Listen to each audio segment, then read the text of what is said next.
اللہ کے رسول علیہ السلام فرماتے ہیں 3 چیزوں میں دیر نہیں کرنا۔ نمبر 1 نماز کا وقت ہو اس میں دیر نہیں کرنا۔ نمبر 2 جب کسی کا انتقال ہو جائے اور جنازہ تیار ہو تو تدفین میں دیر نہیں۔ آج کل یہ بھی فیشن بنا ہے، بیٹی آ رہی ہے، بہو آ رہی ہے، بیٹا آ رہا ہے، بھانجا آ رہا ہے، داماد آ رہا ہے، اور منہ دیکھ کے کیا ہوگا؟ پردے میں بھلائی ہے۔ اس نے آ کے کرنا کیا ہے؟ مغفرت کی دعا تو کہیں سے بھی ہو سکتی ہے۔ اس لیے مردوں کو پریشان مت کیا کرو، لیٹ مت کیا کرو، بس اتنی تاخیر جتنی انتظامات میں انتظام ہو جائے فوراً اس کو اپنی منزل پہ پہنچا دو۔ اس پہ بہت زیادہ تبصرہ نہیں کرتا کیونکہ بات لمبی ہوئی۔ اور تیسری بات، آقا علیہ السلام فرماتے ہیں اپنے بیٹا اور بیٹی اگر بالغ ہو جائے تو ان کی شادی کرنے میں دیر مت کرو۔ اگر بیٹا بیٹی بالغ ہو گئے اور تم نے شادی کرنے میں دیر کی اور پھر وہ بدکاری میں مبتلا ہوئے تو ان کی بدکاری کا وبال اس کے ماں باپ کے سر پہ بھی ہوگا۔ اس کو تو ہوگا ہی ہوگا، اس کے ماں باپ کے سر پہ بھی ہوگا۔ اس لیے بہت زیادہ دیر مت کیا کرو، کوشش کرو جلدی سے کر دو اور تاخیر مت کرو۔ ارے مولانا صاحب ابھی تو پڑھ رہا ہے وہ، باپو ابھی تو پڑھ رہا ہے وہ، تو کس نے کہا کہ شادی سے پہلے ہی پڑھ سکتے، شادی کے بعد نہیں پڑھ سکتے کیا؟ شادی کے بعد بھی تو پڑھ سکتے ہیں۔ پڑھنے والوں نے بے شمار لوگ ہیں، بلکہ بہت سارے لوگ جو لمبی ڈگریاں لیتے ہیں وہ تو شادی کے بعد ہی پڑھتے ہیں، کیونکہ آدمی رکے گا کتنے وقت۔ شکر کے طور پہ کہتا ہوں میں خود ابھی بھی پڑھ رہا ہوں، جبکہ حضور کی نالین کے صدقے میرے گھر میں بچے بھی ہیں الحمدللہ، ابھی بھی پڑھ رہا ہوں اور میں اپنے آپ کو طالب علم ہی سمجھتا ہوں، اور طالب علم ہوں، ابھی بھی میں پڑھ رہا ہوں۔ آپ سے کہتا ہوں شادی کے بعد پڑھ لو، کہ ڈسٹرب ہوتا ہے، میں کہتا کیسے ہوتا ہے؟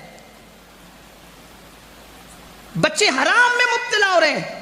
شادی سے پہلے آج 40% سے زائد بچے اور بچیاں ہیں دنیا میں جو اپنا سب کچھ لٹا دیتے ہیں، سب کچھ گنوا دیتے ہیں۔ اور جو بچے زنا کرنے کی ہمت نہیں کرتے، وہ بچے اپنے آپ پہ یوں ظلم کرتے ہیں کہ اپنی جوانی کی طاقت کو گٹر میں بہا دیتے ہیں۔ میں حیا کے پردے میں کہہ رہا ہوں، اس سے زیادہ بڑھ کر میں کچھ کہہ نہیں سکتا۔ اور یہ زنا سے بڑھ کر ہے، جو اپنے ہاتھوں سے اپنی طاقت کو ضائع کر رہے ہیں، اپنے ہاتھوں سے اپنے وجود پہ زنا کر رہے ہیں۔ وہ جوان، اس لیے کہ ہم پبلک میں رہتے ہیں، نوجوان ہمیں آ کر بتاتے ہیں کہ انہوں نے اپنے ہاتھوں سے اپنے آپ کے ساتھ زنا کیا۔ اللہ کے رسول علیہ السلام فرماتے ہیں کہ جو لوگ، جو مرد، جو لڑکے اپنے ہاتھ سے اپنے ساتھ برائی کرتے ہیں، نوجوان جو سمجھتے ہیں، میں زیادہ واضح نہیں کر سکتا ہوں، حیا کے پردے میں کہتا ہوں، قیامت کے دن ان کے ہاتھ حاملہ اٹھیں گے، حاملہ، وہ حمل والے ہاتھ لے کر اٹھیں گے، تو لوگ کہیں گے یہ کیا ہے؟ تو کہا یہ اپنے ہاتھوں سے زنا کرتے تھے۔ اور یہ بدکاری کرنے والے زندہ چلتی پھرتی لاش بن جاتے۔ اپنے بچوں پہ رحم کرو، اور اس کی ذمہ دار جو چیز ہے وہ گندی فلمیں ہیں۔ 16-17 سال کی عمر میں پہنچنے تک، یہ جو اسٹیج پہ لوگ بیٹھے نا جن کی عمر 40 سال یا اس سے اوپر کی ہے، 16-17 سال 18-20 سال میں پہنچنے تک انہوں نے جو کبھی سوچا نہیں تھا، 4 سال کے بچے وہ موبائل پر دیکھ رہے ہیں۔ 4 سال کے بچے، اگر تقریر بھی انٹرنیٹ پہ دیکھنے کے لیے آدمی جاتا ہے تو پہلے وہ گندی اشتہار سے گزرنا پڑتا ہے۔ خدا جس پہ کرم کرے وہ آنکھیں بچا لے، ورنہ حال کیا ہے؟